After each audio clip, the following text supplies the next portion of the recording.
তাদের নাম ভেরিফিকেশন করা হবে সেই অধিকারটি কমিশনের হাত থেকে নিয়ে জুডিশিয়াল অফিসারদের দিয়ে দেওয়া হয়েছিল। তার কারণ চূড়ান্ত অবিশ্বাসের একটা বাতাবরণ তৈরি হয়েছিল বলে সর্বোচ্চ আদালতের তরফ থেকে উল্লেখ করা হয়েছিল।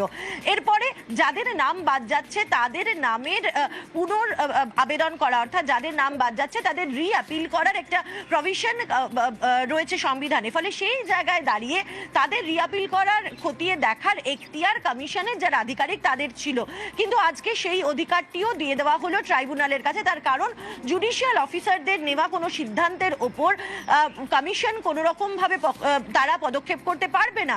ফলে সেই জায়গায় দাঁড়িয়ে সেই অধিকারটাও কিন্তু আজকে ট্রাইব্যুনালকে দিয়ে দেওয়া হলো।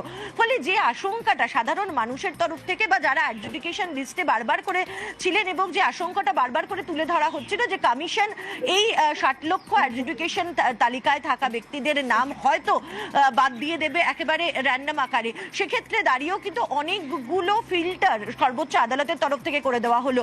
প্রথম জুডিশিয়াল অফিসারদের একটি ফিল্টার যারা এই অ্যাডজুডিকেশন লিস্ট খতিয়ে দেখবেন এবং সেখান থেকেও যাদের নাম বাদ যাবে তাদের জন্য কিন্তু আবার বিচার ব্যবস্থারই আরো এক ধাপ ওপরে গিয়ে একেবারে অবসরপ্রাপ্ত প্রধান বিচারপতির নেতৃত্বে ট্রাইব্যুনাল গঠিত হবে। সেই ট্রাইব্যুনাল